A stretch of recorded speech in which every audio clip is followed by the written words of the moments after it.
Welcome to another edition of the Roth Talk Podcast, where we talking that talk. Hello. And on today's episode, we gonna have Victor Brown and his wife Tahiera Brown pulling up. So hey, T, what up though? You know, another edition. We up in here. What's going on? Hello, we back, baby. Another episode. Shout out to my previous guest, Sasha T. Man, we had an amazing podcast with Sasha T from the UK. So if you have not, go over and check her music out. Sasha T. She got a new song called Dream Away. So make sure you support her.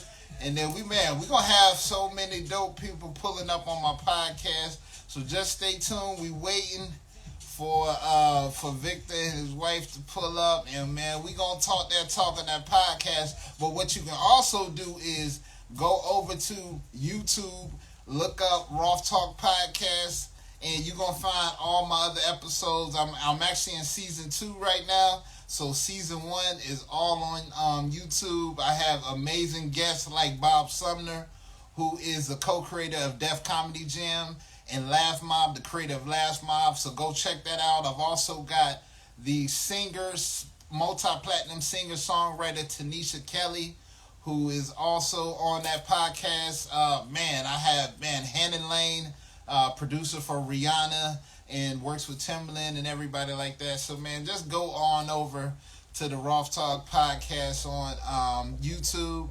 And, we get this thing rocking and rolling. So, yeah, we waiting on them to pull up. I definitely want to shout out a few things real quick. Also, I definitely want to shout out my No Egos family on Clubhouse. Shout out to Jackie, Bots, to the whole crew. Y'all know how we do. So, hold on. Let me see if they up in here. No, they not in here yet. So, hold on. Let me see. Let me see. Get them going. See, bomb and see, bam. There we go. So yeah, we got some people gonna be tuning in. There we go. Hold on here. All right, there we go. Let me. All right. They pulling on up. I sent the invite, so come on up, so we can talk that talk. And man, oh man. Yo, what's up, brother? Hello. Man, I'm sorry. You the wrong person I picked, man. Hold on, bro. Let me beat out. Can I beat out? I'm sorry, my guy. I got somebody else pulling up for the podcast, man. I'm sorry. Wow. All right. Wow. All right, my guy. All right, man. Yes, sir. So my apologies. I thought that was Victor and his wife. I know they pulling up. There we go. All right. There we go. Oh no. I thought that was anytime I'm here, like I ain't there we go. There go Victor right there. So I'm gonna have to edit that part out. Who is that? There we go. Only on the Raw Talk Podcast where you gonna get some stuff like that. I know, I'm sorry, I don't know hello, how you're gonna see both of us. Can you see both of us? Yes, can you turn your phone? Yeah, I knew you were gonna tell us to turn it. Oh, I messed up. Yeah. There we go. All right, now pull it down a little bit. There we go. Hello. There we go. There we go. Now we're looking good. Hello. Act like you're in love, Mr. Brown. I am in love. Hello. Hey. Everybody, we had to figure it out. My laptop wouldn't let me in, so. Oh, no problem at all. Because somebody said I'm here, so I thought it was you guys. It was a different name, so I invited them up, and it was some random person. I'm like, hey,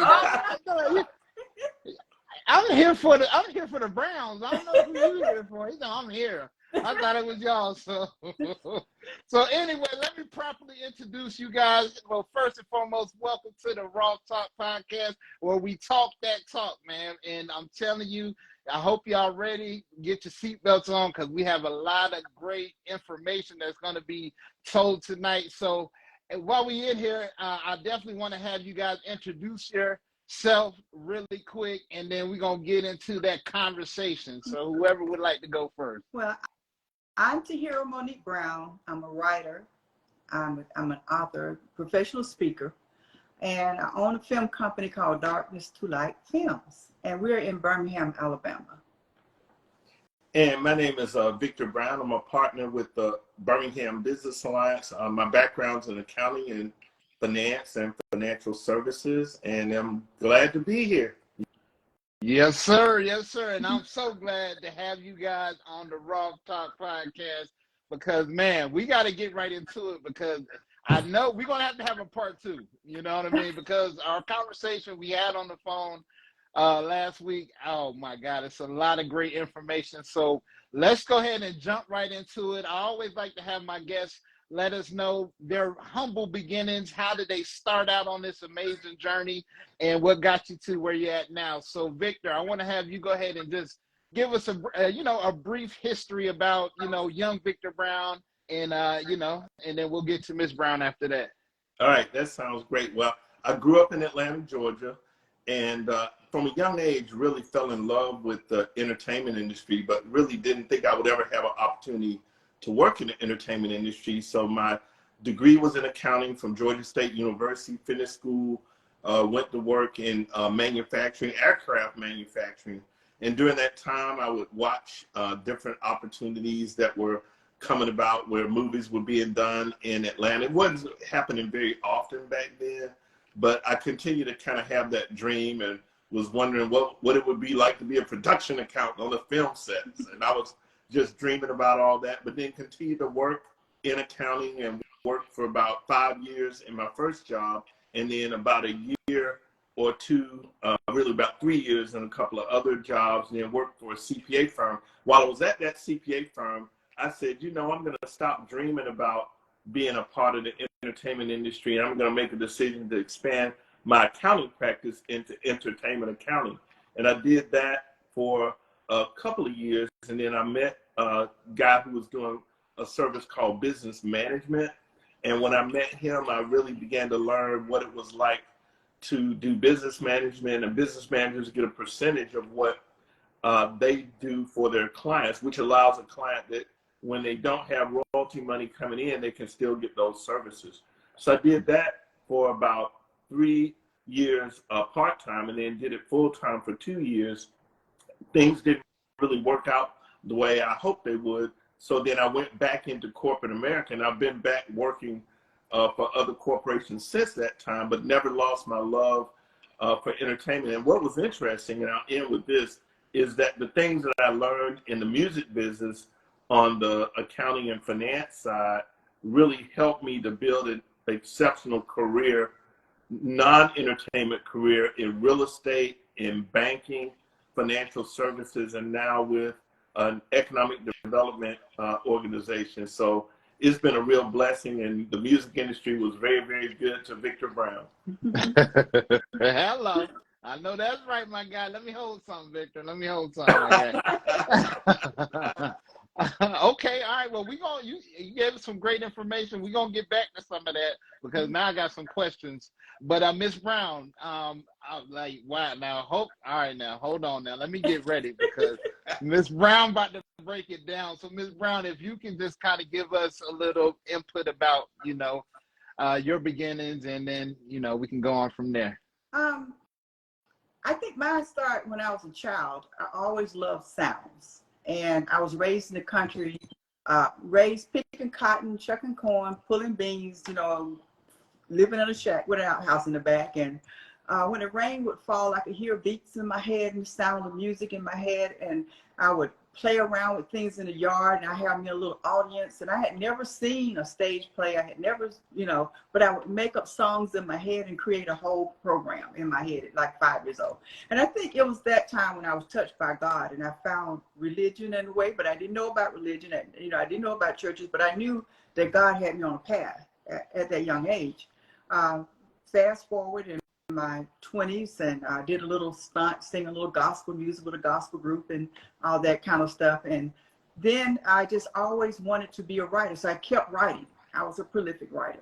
And then I met D. Boyd when I was in a movie called Kids Like These with Tyne Daly, now this is where the story changes. I was actually being held hostage on that set. The perpetrator that had made me a hostage was actually on that set with me. And I had to be aware of everything going on around me. And I can explain more of that as we go along. So that's how literally I got into this. That was one of my times on the set. And I had to save my children's lives from the perpetrator that was holding me hostage. So I ended up in the hospital in a coma. And I had to relearn everything all over again. I didn't know my children when I got home. I didn't know anybody. And so I went through a casting director called D. Ward, an extras casting director that saw me on the Tyne Daly's film and was looking for me. So I just happened to have a business card, and I called her. She says, when you get out of the hospital, I want you to work with me with ethnic talent. We're getting ready to do RoboCop 3 and In the Heat of the Night. And I really want you to work for me. And that's how I got started in the industry, not your traditional way, but by other people watching me and believing in me on the sidelines. So everything I learned about life, I learned on the film sets. Oh, wow, man, oh man! I told y'all she had some information for y'all. Okay, all right. Well, I want to get back to you, Mr. Brown.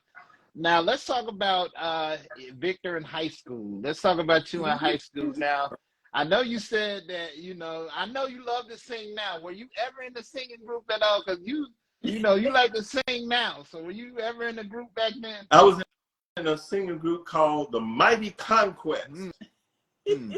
And we did a lot of lip syncing, but we sung a little bit. We were singing the tunes from, the bands that were hot back then. You got me going stone out of my mind. He ready. He on the ready.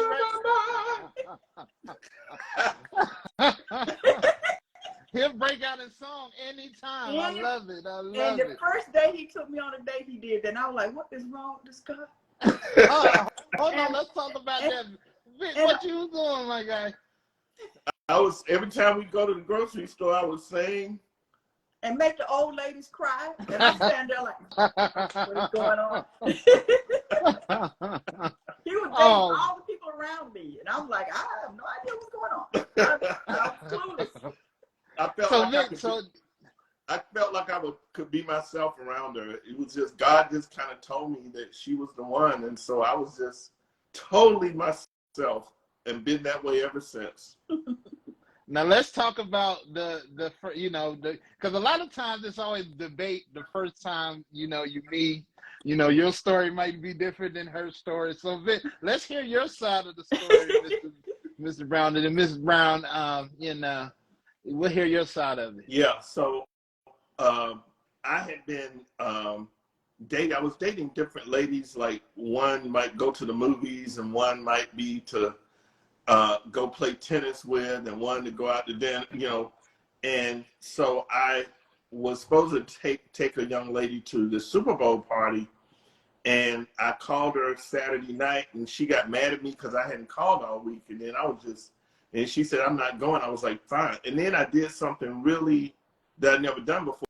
Me and the guys I used to hang out with would say that we were gonna marry somebody that was like 5 foot, the same tall as we were, 6'1", 5'11", and she's gonna have a master's degree, and both of us gonna make $100,000 a year. So we had these plans, and I got to thinking about my life and how I had been, making decisions based on I want this and I want that and I want a wife this and that. And it was the first time and the only time I prayed a prayer to the Lord. I said, God, I'll serve you forever, no matter whether you find somebody for me or not, or that I find somebody I think is the right one for me. And then I said, God, make me a husband, which I thought was really strange. I didn't know where it came from, but God really put in me to say, make me a husband. And it was at that moment where I told God, make me what I need to be for a wife versus what I want a wife to be for me. And today I met Tahiera at a Super Bowl party at my brother's house. Man, hello. All right, now let's hear from Mrs. Brown. Well, I was not looking for anybody. I just wanted, I had been through so much. I didn't want somebody else patronizing me. I didn't want to be a prize to anyone else, And when I walked into that Super Bowl party, of course, I was fresh meat. So it was like all these eyes was looking at me like eggs. And All the like, guys. let me find a chair to sit down and just ignore people. So Victor was playing with this baby, and she was dancing, giving him all she got with her little wet pamper. Every time she hit the floor, it was so wet. And I sat next to him because I felt safe. And then he leaned over to me trying to explain a football game to me, which I was absolutely clueless. And I was absolutely clueless as to why I was even there because, my photographer friend brought me there, a former guy I used to date. And so the family was setting Victor and the same guy up with the same girl, at that party that night. So I guess the photographer decided he was going to get the girl, so he introduced me to Victor. And Victor called me the next day and said, this is not a business call. I want to see you every day. And then he was headed to the Grammys, and then he had his mama call me. Hello, this is Wilma Brown. Victor told me to tell you he's at the airport. Hello, this is Wilma Brown. Victor told me to tell you he's on the plane. He'll call you when they get to LA. Hello. She had a beeper. Wilma, this is Wilma Brown. I just called to let you know Victor landed in LA. I'm like, why this dude letting me know everywhere he's at? I don't want She had a beeper, and I had to. And I had to run across the street to answer that phone. I could have got killed to the payphone. And I was at the time, I was raising kids. I had a special needs kid. I had a dog, and I was living in the hood. So it was. And here he comes driving up in this shiny car with a tie on, running in the neighborhood. And there was this white guy also that was trying to talk to me. And Victor come running. He parked in the crazy guy's yard. The crazy guy was like, cool, he's in a nice car. So Victor come walking over, wind flapping, his tie in the back. And the white guy said, that's the whitest guy in America. Because I was just telling him, I don't want to date another black man that's going to beat me, that's going to abuse me, that's going to call me everything but a child of God, not going to appreciate me as a woman. And so when he come walking up, and there was like several guys surrounding me saying, you're not supposed to not be dating. You're supposed to be dating, blah, blah. I'm like, I don't want to date. I want to get the heck out of here. I want to go to LA, then I want to go to London and forget about, everybody here. And then he comes up and shows up. And it was the most hilarious. He didn't even know the joke was on him. He didn't even know that they was calling him the whitest man in America. He had no clue. He was just trying to get over there to get to me before one of those guys get me. So I wanted him to tell his point of view from that when he saw these guys surrounding me in my yard. Well, being that I had been in the music business and had worked with, rappers and R&B, I was used to, I was blessed to have really had a relationship with a lot of kids that basically had been in the streets and ended up having a music career. So when I saw everybody there, it didn't really bother me. I wanted to see her. So I saw all of them, but I mainly was looking at her. It was kind of like one of those movie scenes where there's a bunch of people around, but when you see her, then everybody else disappears. So that's kind of the way it was for me. And pretty much like that, every time I went over there could be a bunch of kids over there that was probably doing stuff they shouldn't have been doing and going places they should have been going. But when I got there, I just would really show the love I was showing to her and her family. I wanted to show that same love to all the kids that she was caring for, because God really blessed me with a heart of love ever since I've been a young boy. And that heart of love is really kind of continued on. And that's what I really showed when I got to her house. When I got to her house, I felt like I was at home. Matter of fact, I fell asleep the first night I was over there. Maybe not the first time, but the first night I came back from LA and was really there. I went over, took my shoes off, went on the sofa and fell asleep. Damn, boy, you was feeling I had already decided I wasn't going to date any dude that was going to fall asleep at my house. First of all, he sat down 2 seconds and went to sleep. And my dog was on one side, my special needs was on the other side, and they just looking at him with all the love that God has for you. My dog was laying on his shoulder, and my special needs child was just looking at him with so much love, and she was copying him snoring. Every time he went, she went, you know, she had cerebral palsy, so she was like a 17-month-old. She was mimicking him snoring. And I'm sitting here like, God, did you hear anything I said? I don't want to date. Right. And I also said I wasn't going to date a guy that would kick his shoes off and have a hole in his sock, in his sock. But this dude had to kick his shoe off, but damn, if that wasn't his toe sticking out of the hole in his sock. And I'm like, Vic, man, you didn't have no shame. That you missed. He said, There was no shame in this game with that toe out. He said, you ask me for your husband. Here you go. Just work with me. Promise you, if you just be patient with me, you're going to get a real man out of this dude. Wow. Hold on, Vic. And you're supposed to be trying to impress the lady. How you didn't put no clean pair of socks on, new socks at least, my guy? Man, all I can say is I knew I was at home. I wasn't putting on airs, and I wasn't sitting there with my shoes on the whole time. I don't know, something just told me this is it. You're at home. And I've never felt that way before, ever. Even being married before, being in relationships. It was just one of the brothers I went to church with told me what happened was when you got to her, your soul was at rest. And he was right. You know, I didn't really know how to put it, but that's really, and to this day, when I come home, you know, that's what I feel, you know, like my soul is at rest. I don't feel any pressure in the relationship that we have, whether we're sitting there talking together, or if we sit there for 2 hours and don't say a word. You know, I was dating women where if I didn't come up with something to say, and if they got bored, then I knew, she's not going to want to date me anymore because I'm not keeping her interested. But it's not like that with us. It's just a real blessing. We just are thankful for the time that we do have when we can spend time together. We appreciate it. The most important thing to me was to date a man. If I was going to, I didn't want to date nobody. I wanted my husband. I didn't want to date. And I didn't want anybody patronizing me. And at first he was trying that.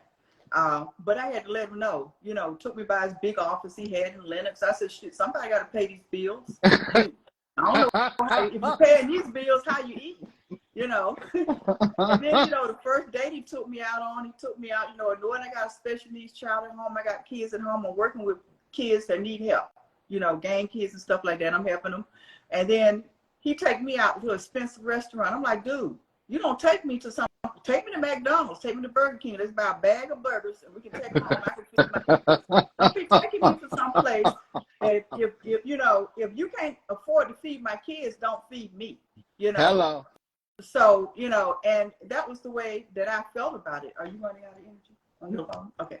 That was the way I felt about it, is that, you know, you need to respect me as a woman. You don't come after women my age with kids and think you just gonna take me on a date. You out of your damn mind. Excuse my French, y'all. I just my fluent French speaking way I speak. I call her the cursing preacher's wife. I worked in a It's all right, you can cuss on here. It's okay. On the film class, I worked around guys and they were cursing all the time. They were trying to teach me how to curse because I had to relearn. When I first got to the hospital, I was speaking all my language skills had to be rebuilt. So they used to laugh at me when I would get upset and try to curse. So they would try to teach me the right way. So at first I didn't know when somebody had cursed me out because I didn't know. You know, when the casting director told me to go to a department to get something, I would go. And they would tell me, what are you doing over here? I said, what are you doing over here? You know, they get the curse and I said, now I stand there and let them curse and they give me what I was sent for.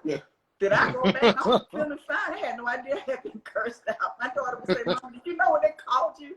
I didn't care because I getting the job done. I got the job done, but it was probably because I was ignorant, you know. I was ignorant. No. But I gained knowledge by inquiring.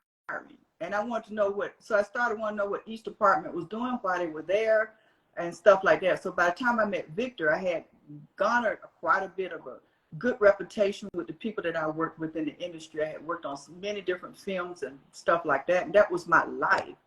And I worked straight from the projects. I know I would take 5 quarters to the payphone. Back then, the payphone, they could call you back, and I had me a little posse of people that would come hanging at my house, sometimes 5 people, 10 people, 15 people, and we'll get on the sets the next morning, heading to the heat of the night, riding together, you know, so I never had to worry about how I was going to get on the set. And I did all this without having a car, you know, Hello. because I had transportation because I had people, and people that really loved me intensely, you know. So they was there to huddle me, to protect me all at the same time. And I would just, you know, I would get calls in the hood, and then people would walk by the payphone and say, go catch that film lady. She's got another movie.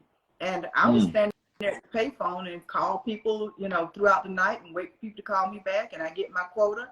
And I have people at my house waiting. And we get up the next morning and head out to the set. There are hair rollers all over my house, hair all over the house, you know, clothing all over my house, you know. So, you know, people just, you know, grab stuff, throw it in the trunks of cars, and we head out. But it was a fascinating life, you know. It was everybody doesn't get in this industry the same way.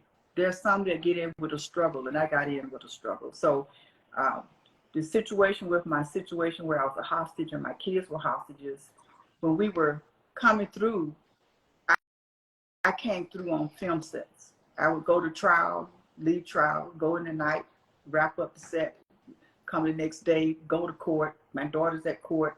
You know, my daughter sat on trial for 2 years. You know, we were 2 years as hostages, 2 years through trials.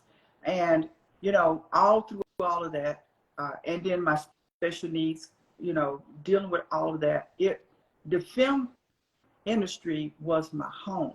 It was my protector. It was my vault.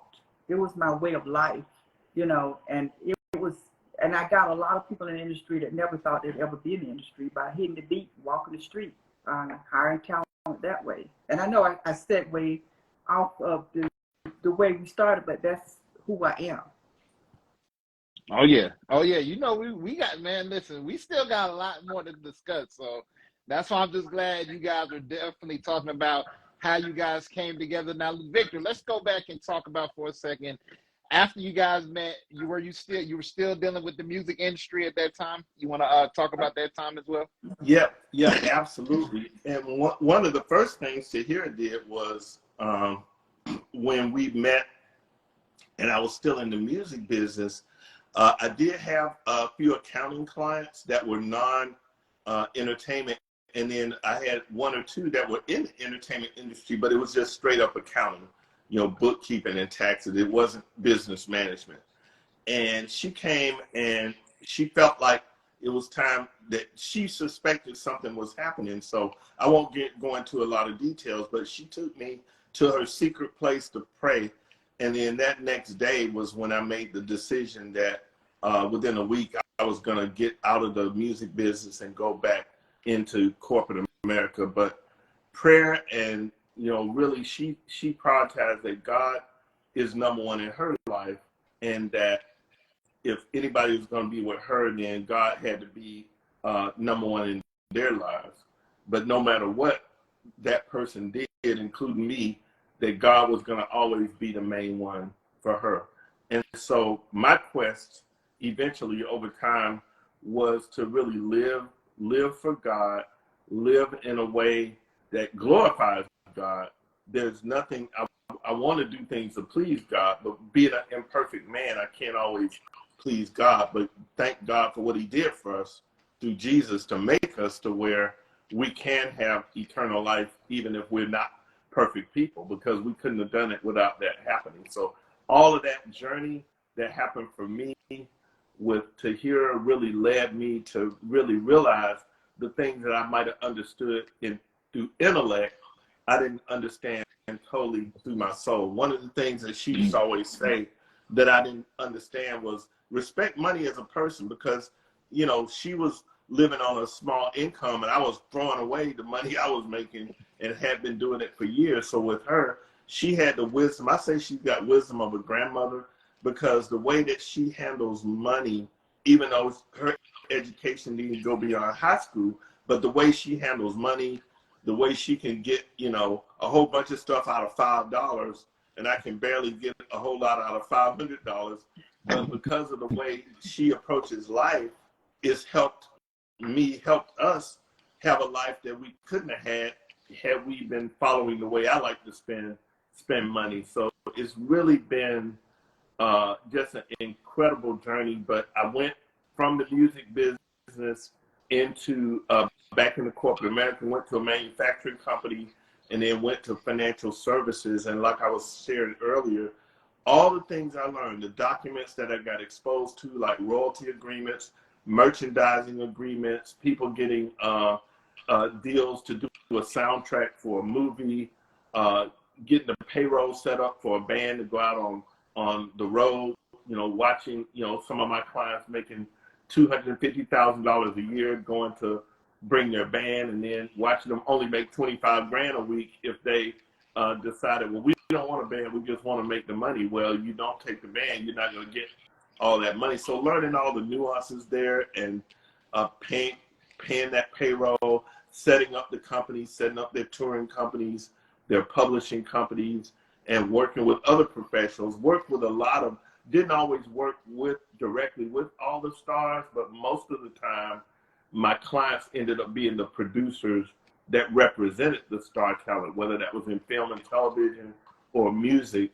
Oftentimes I would work with the people that worked with the folks that represented the talent that was on the screen or in the music studio and that type of thing. So, but yeah, Tahiera and I met right as I was in the music business, and then transitioned out as we were building our relationship, but still kind of kept a toe in. And being around her, I got exposed more to the way the independent film worked, and was blessed to really learn some of that, or at least watch what she was doing in that arena.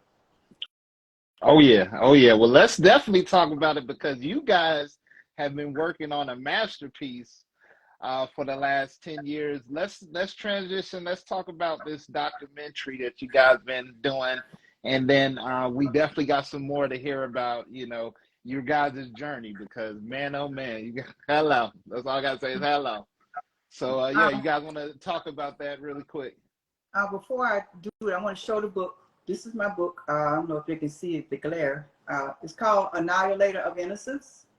And this book details what happened to my children and I when we were hostages for 2 years.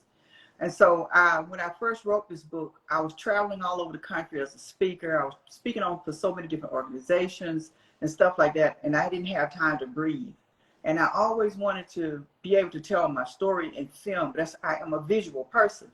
And so we ended up starting a talk show instead, called Living True and Truly Living, where real people tell real stories about real issues. So I was doing segments, like four segments per show to last an hour. And then, you know, I realized that I need to do this story. So I wrote the script. I had written the script before I met Victor as a stage play. And then when I traveling on the road doing this and getting ready to do this, I wrote a film script. And as I was writing the script, I said, you know, from a stage play to the book to the film script, Victor was introducing me to different people. And I said, no, I know how I need to do this story. So it was supposed to have been budgeted for $6.9 million at the time. But I said, this is not the way to tell the story. I need for you to listen to me as to how we need to tell the story. So then I got news that my special needs had dementia, Alzheimer's, at 29 years old. So bringing her home, within a little short period of time, we found out that she was becoming, you know, supposedly had died years ago. And she, you know, with Alzheimer's, they bounce back, and she kept bouncing back. And then a few years later, Victor had open heart surgery. And then, you know, I'm caring for her on one side of the house and him on the other side of the house. So during that time was when my director and I spoke, and we decided, let's continue this as a documentary. So we had started out filming, potentially introducing the story in my talk show. Then we started talking about it, you know, from the perspective of my dying child, adult, but she was like a 17-month-old, to Victor's open heart surgery, trying to talk about heart disease and Victor's diabetic episode. We nearly lost him 3 times: the car accident, his diabetic episode, then his open heart surgery. And then now she's fighting to live for him. That was her best friend. So she in ICU, knowing like she knew that she knew something wasn't right with Victor. and she'll fight and come home. Mm. And so it just began to be this battle to try to, you know, so I got to where I just wanted to keep her around. I wasn't ready for her to die. So in 2019, when we started on the project again, they was filming that day, and she was taken to hospice the day before. And I went to hospice that morning, went on the set, let them open up the set. And so they continued to work. My crew and everybody continued to work. And then we took a break because I ended up having to have heart surgery. Mm. So after she died. And so it began to be, let's tell this story, let's tell this journey. So it became a 10-year journey from when we first started to the time that we began to follow Gus's journey to the time that we got to Victor. So one of the goals is to now to raise the money to do posts, because we want to do original score, and we also want to do several little mini episodics in the documentary. So I have no way that I want to do this. And so we've been, you know, working on doing that. You know, we could just say leave it as it is, but it's not embodied the way I want to see it embodied. And I'm selfish, you know, I'm stubborn, and I know art, and I know what work, and that's where I am now with this project, is doing the part that I know would work. And we have back behind me her urn, and I have some miniature urns done that I'm gonna give to the siblings. And the place that did the urns for me is called Earthborn. So I have one large urn that I can take, and we're gonna release her at the end of the film. Release her from special needs, release her from suffering, release her from death, and release her for freedom. And then I'm giving some of her ashes to the siblings in these beautiful urns that they can keep and have a part of her. And then we're going to release her and set her free. Oh, wow, man. I'm telling you, like you said, this documentary is going to, like the journey, that's the part about it. Like you said, going from this part to the next part to the next. And I cannot wait. So can I get a little early sneak peek of a time frame? Or y'all still working? Can't tell me that yet? We're still working, and I don't want to mislead anybody on what the time frame would be until, you know, we're talking to potential people that wants to invest in it, and they're asking us to do little things, you know. So once we know, we get that, and plus we're trying to get about 3 celebrities attached for specific things, you know, so that we can, you know, not just to get that attachment, but for them to really want to be here. You know, I don't want to go after a celebrity. Oh, that's just a celebrity. I want that celebrity to really want to be here for this project. I want them to really want to come inside because I got evidence of my case enough to almost, you know, it just blows people's mind when they see the evidence of my case. You know, someone that really want to be here and get to know Tahiera Brown and the struggles that my children and I went through before there was a Victor Brown, to understand what we went through as hostages. You know, you know, I've heard all types of things as to why I should have done things a certain way, but I'm in the industry that I could have done my story a certain way, but I know this story needs to be done in a way that I know God has placed in my heart. Yes, ma'am. Yes, ma'am. I already know it. And that I was trying to get an early sneak peek. I'm sorry. I was trying to get a little exclusive on my show. Well, so I do. Well, I'm going to try to get you to be a part of it, Oh, because you've already said you would. You said you would. So hello. I'm available. We want Have your people. We want to get some of those beats from you from the original score. So yeah, just stick by us, please. You know, I'm right here. I'm not going nowhere. Y'all locked in with me. That's it. But no, man, oh man, like you said, it's really like you said, Hollywood movie, but you want to make it as real as possible, because just like you said, your story is so powerful. So to hear, I know people want to see it as well as hear about it. So like you said, I'm a part of it any way you need me. You know, you got my number, so let me know. Now I do want to go back a little bit as far as you, Ms. Brown, as far as when you started out in your writing and your filmmaking. Now I know you said you had someone bring you in on that journey, but when did you first write your first piece? Do you remember that, when you first wrote your first script or score? Do you remember what was the first thing you wrote? When I was young, being in the country and then came to live with my parents. I was a teenager. I wrote about the world around me. I wrote in song, and I wrote in stage plays. So when I was young, I actually wrote stage plays for churches. And so I wrote my own songs for each of all of my pieces. And I wrote stuff as stage plays and as plays back then. So when I met Victor, I was constantly writing and kept myself, what I said, wet behind the ears with what I was doing. So I would say that my first piece to God, I was 5 years old. And I never stopped creating. I never stopped writing. So I've got stuff from way back then. Now, because of my condition, I don't remember a day of school. I don't remember a day of high school. The first thing I remembered when I came out of the coma was when I was 5 years old. And I had to build from there, you know. So to talk to me is like a different type of conversation. And I know you may have noticed when I came to Florida, I was a little bit different. It's because I know nothing. You know? I was like, Vic, you got me here, you know. But it's hard for me to meld into change because I constantly I'm asked, who are you and where you come from? And then I don't have that broad of a story to tell, no more than film, no more than when I was a hostage, no more than me trying to gain my memory. Or the first time I learned to drive, when I tore up the streets coming out of Grady Hospital when I had to get in my dusty car.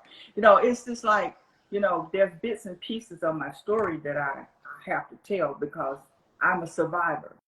But I'm a survivor that's living with amnesia. You know, I call it the get lost gas syndrome because I get lost all the time.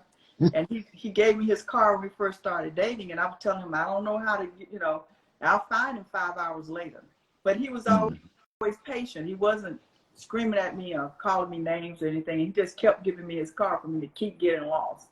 And with me, I have to go the same exact way every time. If you change the direction, I may not remember how to get back home. But that's how I live my life now. But the industry, I know, and that's how I am.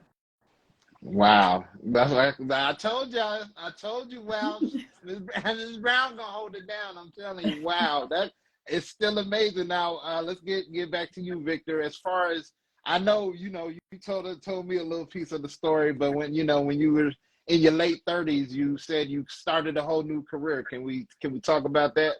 Yes, absolutely. So when I got out of the music business, you know, I was sad about it not working out, but you know, it was really, God already knew, you know, he knows everything, your past, your present, and your future. So when I transitioned out of the music business full time, there were a few music industry clients that wanted me to keep doing their tax returns, helping them with their finances. And what I learned about myself was that in my late 30s that I really did have a lot to bring to the table. And what I learned about corporate America was that I spent a lot of years as a younger man being upset when I wasn't making as much money as a guy that was sitting in another office around the corner, and why am I not making what that person is making? But one of the things I learned when I transitioned out of the music business and really appreciated the salary that I received, the salary that I ended up getting after leaving the music business was about half of what I made before I left my full-time job to go in the music industry. But man, when I got that first paycheck, I appreciated it so much because the last year I worked in the music business, I didn't even make $10,000. I mean, it was a really, really low amount, but it made me understand a couple of things, that no matter what we do, we need to do it with excellence. We need to make sure that we're providing value to the clients that we serve, and we need to be on top of it. I was told by a guy who used to work at the film office in Atlanta, he said, you need to be as good or better than any of your clients in whatever you do. If you're going to be an accountant, you need to be as good or better than they are in their craft. And I took that to heart, and I didn't get there overnight, but I would say that from the time that I was in my late 30s coming into the realization that when you go to work, you need to be working. If you're supposed to be at work at 8 o'clock, get there at 8 o'clock. If you don't understand your job totally, then stay there late. When I transitioned from doing an accounting role into financial services, and when I got there, I think I was making like $11 an hour, which was way below anything we could make to raise a family on.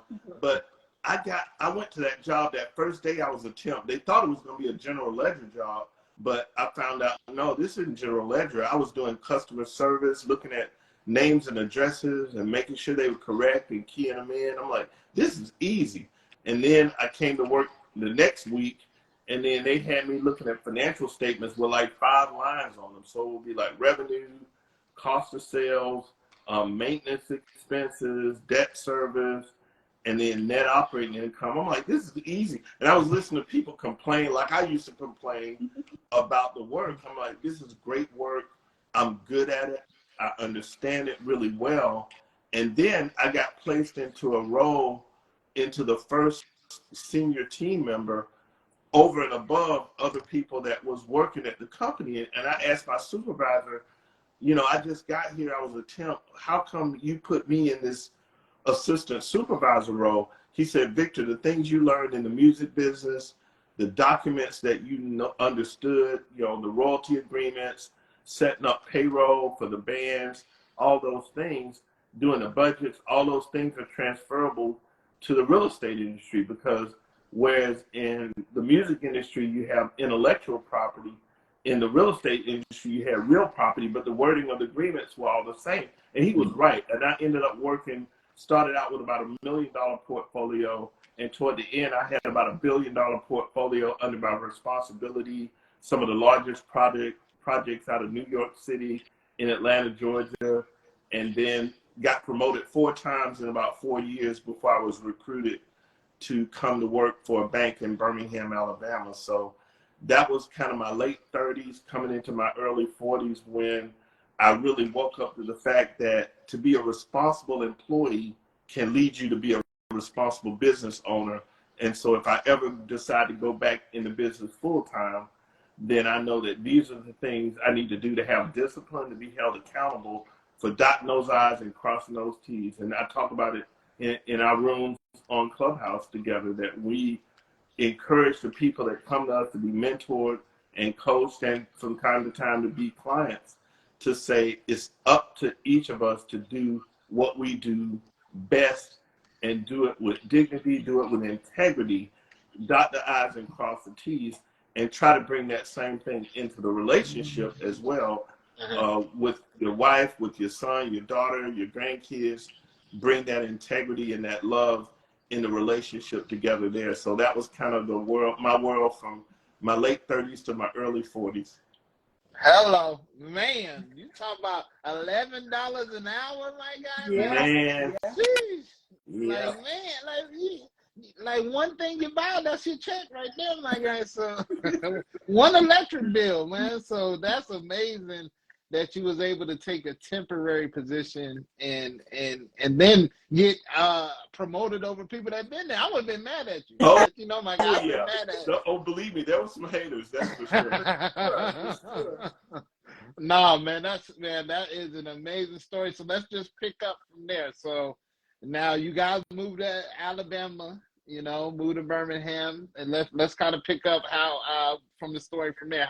How was it a culture shock going from Wakanda, as I like to call Atlanta, Wakanda, to Birmingham? I don't even know Birmingham. Yeah, let's talk about that. One of the things Victor's new boss, when he called me, I said, did anybody tell you I'm black? Because I heard some things about Alabama. I'm from the South, you know. So he says, Birmingham, Alabama is a metropolis. We got about, 1 million people, 2 million people, he said.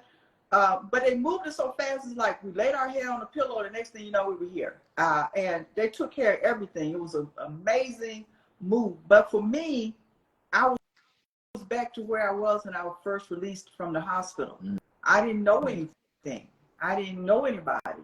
I was lost. And for a while, I just wanted to be his wife so that I could adjust to being in this new place. I was prepared to put a place like LA because I had friends there that was in my familiar world. Or to go to London, you know, you got people in your familiar world that can just say, hey girl, come on, lay on my sofa, you know, blah, blah, blah. Let's eat some bologna bread sandwiches or something. You know, but here it was like, I didn't know anybody. And so I was terrified. My daughter was here and she wanted to go to Miles College, you know, and my grandkids, you know, and I was like, and then I'm trying to get people around and I'm getting lost every single day. And I spent maybe most of the first year crying. I was just lost, but I didn't carry that face around him because he didn't need to see that. And I didn't carry that face around his new bosses and stuff. I tried to be as professional as I could. And then he thought, you know, let me open the doors for her to get back into the business that she knows. But he was putting me around people that didn't know me, that have a history. You know, this industry, you build a history with people, and that helps you with your doors, you know.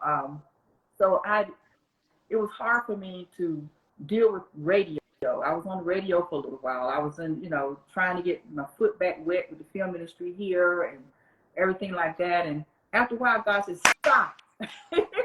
So I stopped, and he had an event to go to in Boston Harbor. And I wrote A Now Late of Innocence in 4 days.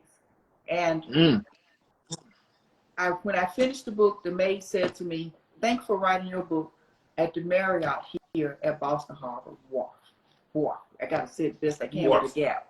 But anyway, and I was shocked that I finished the book at a Marriott when my situation when I was taken started at a Marriott in Atlanta, Georgia. And so I was like, God, that's brought me full circle. So the minute I finished this book, I was touring, telling my story for all types of things, for the airport, for police, for all types of organizations. I was just going from here to LA. And then I was, you know, sometimes, you know, when Zoom first started, I was speaking in Africa and China and, you know, for Washington and going to Washington and all that. And I told Victor I need to stop because this is not the journey. I wrote this book not to be traveling as a speaker. I wrote this book to be the book to open up the possibility of doing a movie. But I didn't want the movie to be just about my story. I want the movie to be about survivors. I want this movie to tell my story in a way that other survivors can see that, yes, you can come out on the other side. You may not come out perfect, but you'll come out on the other side. And so it was really hard for me. You know, Victor would call me and say, well, they got an event somewhere, and I'm getting lost. And sometimes I get there when it's over. And every Sunday we go to church. You know, we got being members of this church, and I would try to go to church, and I would get lost on the way to church. And by the time I get there, service is over, people coming out, and I'd sit in the car and cry. You know, I was like, God, just help me to try to remember how I got from A to how did I get here? You know, because now I got to try to get home. And so, but I fought that. I had to learn that this is my life, and I surround my people to understand that I have amnesia. You know, and some people walk up to me that have met me before, and I may looking at them and I don't really remember. They'll come and whisper in my ear, you know, my name is blah, blah, blah, I met you, blah, blah, blah. But others like, you know who I am? And that was to terrify me. Some people like, you know who I am? I'm like, I don't know. And I didn't know my name. You know, I had to learn my name. And so when you have absolute amnesia, it's totally, absolutely not there. You know, your memories are completely gone. So I had to start, I learned my life because I was a writer. So I wrote everything in journals. I wrote everything in poems. I wrote everything in songs. I wrote subliminal messages to myself when I was a hostage. You know, those subliminal messages, when the perpetrator would find them, he would have me do them in church or something. That's a long story. That's a whole nother story. But my perpetrator couldn't see that I was telling someone this is what's happening to me in my stories, in my poems or in my songs. So he would tell me to stand up and sing the song and stuff like that. So one of the songs I ended up singing as a hostage and a band was brought in was Satan's Balls and Chains. And that's the song that's the lead in for the whole movie, Satan's Balls and Chains. So Hello. I'm empty now. I have nothing else to throw out there. So you will have that as the title song leading the documentary into the movie and everything. So are you going to be singing that song? I'm going to send it to you. Okay. Hello. Hello. All right, I'm gonna definitely check that Now out. it's Okay. not as detailed in the audio book because I was crying and the guy made me do it anyway. And you can feel my crying in the audio book version of the book. And to me, you know, it's like it's not as perfect as you know. But anyway, I'll send you what it sounds like. And my director's been pulling out bits and pieces of it for the trailers that we've been doing. Okay. So I send it to you, then you just send me back what you think of it. You know I will. I will definitely let you know. You can. I love correction. You know, Oh, I love being critiqued, and I love correction because that's how I learned to speak like I speak now. Is people took me under their wings and taught me how to speak English correctly. Now I don't recognize all creatures, so if you see a creature walk by me and I say, now that's a creature, that means literally I have no idea what it is. Okay, all right. So now I know. I'm like, she's calling everybody a creature. Hold on, let me find out. You know, I used to be called nobody. Mm. And my slogan began, I'm the nobody that make every other nobody somebody special. Because I realize when I'm casting on movies and stuff like that, the majority of us are the nobodies. We're doing all this work for one celebrity to shine. And so, you know, I don't feel insulted when someone calls me, oh, she ain't nobody. You know, she's nobody. I'm more than somebody. I'm a child of God. Yes. Hello. You already know that. All right, well, we got a few more minutes left. I do want to have you guys just let us know what you currently got going on, any last words of wisdom as well. Because I told y'all we got to have a part 2 because there's still some stuff we talked about we didn't get to. But I definitely want to have you guys, of course, let us know what you got going on now, how we can reach you, how the people out there can reach you, and then also just some final words of wisdom for our viewers out there and the people that's going to be watching later on. You go, Victor. Yeah, sure. So right now, I'm excited to say I'm working at Birmingham Business Alliance with a program called the Business Advisory Services. So BBA leads that program on behalf of Prosper in Jefferson County, Alabama.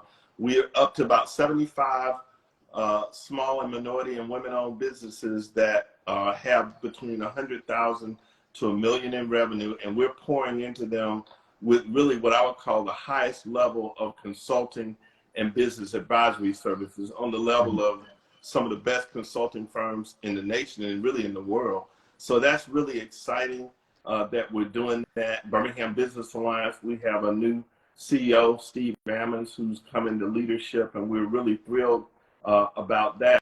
So started working on my master's of science degree in organizational leadership. So the old man is working on his master's, and hopefully we'll finish it this fall. But if not, hopefully early 2024 at the latest. And then that degree, I think, is going to help as I continue to do consulting, not only for the work I do at the Birmingham Business Alliance, but beginning to meet people that I'm mentoring as part of your leadership on Clubhouse with the No Egos Music Network and No Egos House and the rooms there. So that's been a real blessing, a real pleasure to do that. And obviously, I'm supporting Tahiera on her executive team in terms of the future of Darkness Like Films, which is has been launched for years, but now is going to come out and become more known as a result of the Becoming Tahiera movie project. So that's the world of Victor Brown right now. Hello, my guy. And hold on, plug the room really quick on Clubhouse. When is it?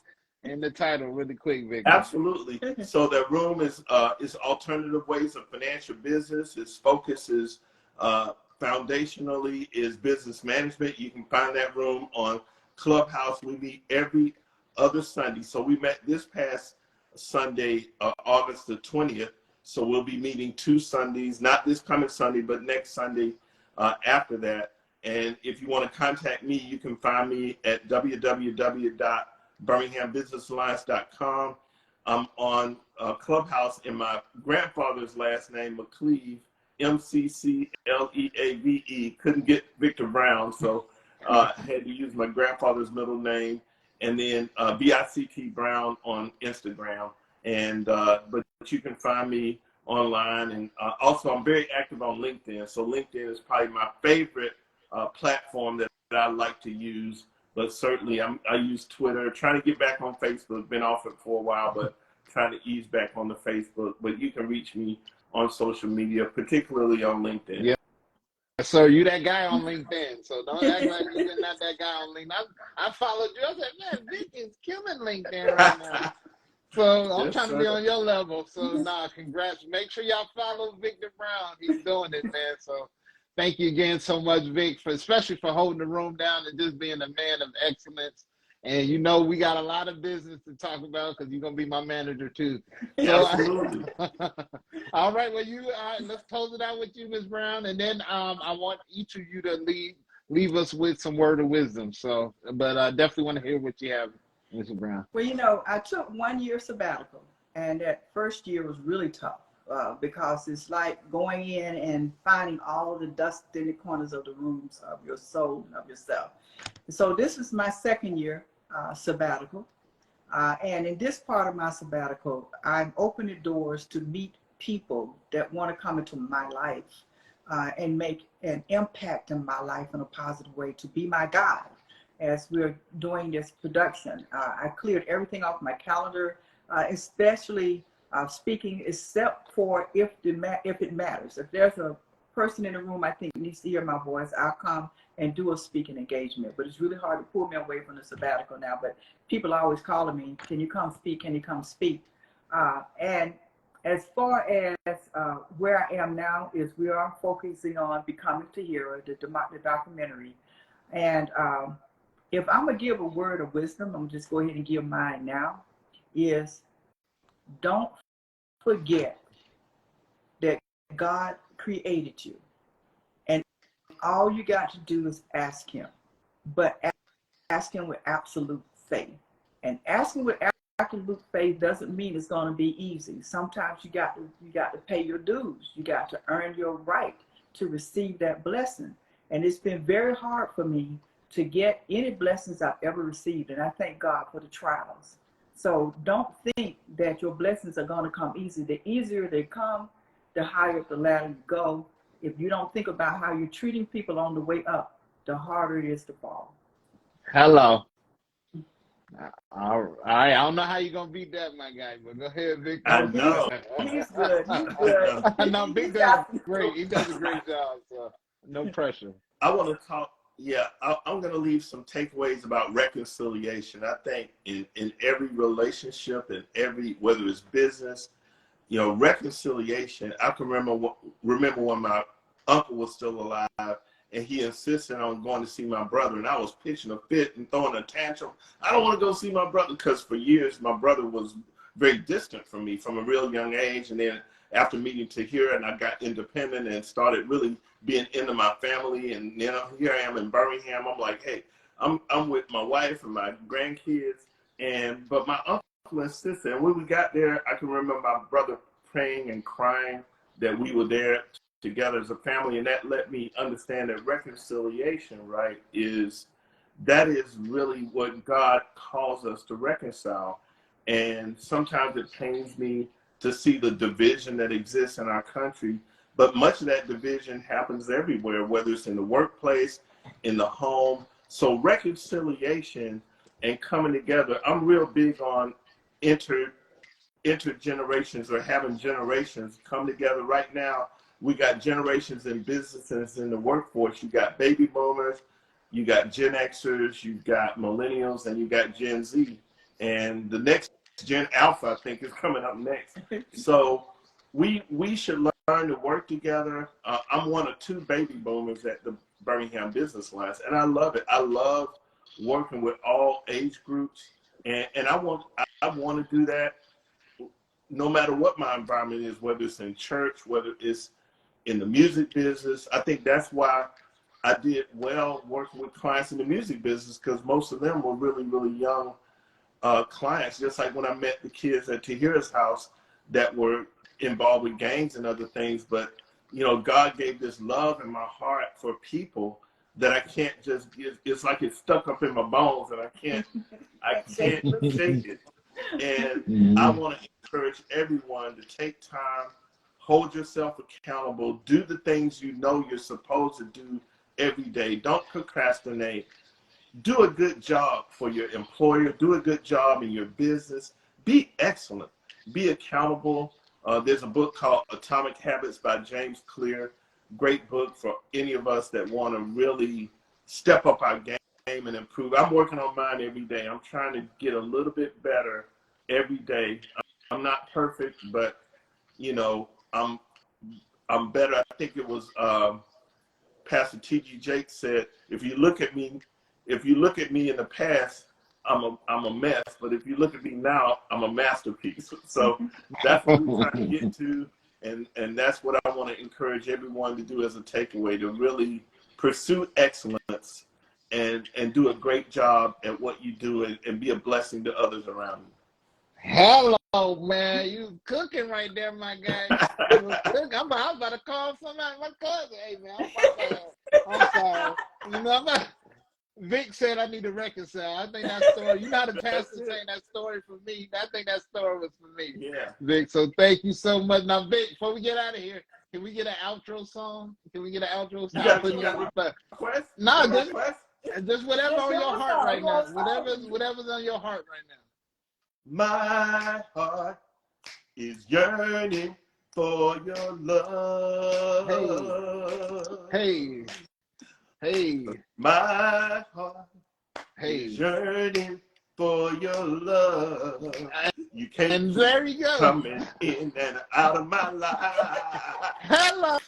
So on that note, that has been another Roth Talk podcast with Meet the Browns. So thank y'all so much. Man, I enjoyed this time that we had. Like you said, I always feel like we, friends just talking on the phone, just having a good convo. But Yeah. I know it was so many gems that was given, so many amazing stories. And I said we're going to do a part 2 because we still got some more stuff to talk about. But thank you guys for your time. And I enjoyed this. I know the people out there enjoyed it. They still sticking around watching us. So thank y'all again. This has been another edition of the Roth Talk podcast. I will be having these episodes on YouTube soon. So make sure you follow me on YouTube, Rothstein Beats YT for YouTube. And you're going to just look up Roth Talk podcast and I'm going to be there too. So with that being said, I want to say, hey guys, thank you again. I love y'all. Y'all be safe. Love you. And Thank hey, you. I'll see y'all I'll see you, Vic, on Clubhouse, and Tahiera, we got some business to talk. Have your people talk my people. All right. I'm available. All right, well, y'all have a good night, and this has been another Roth Talk, and y'all, we gone. Peace. Thank you.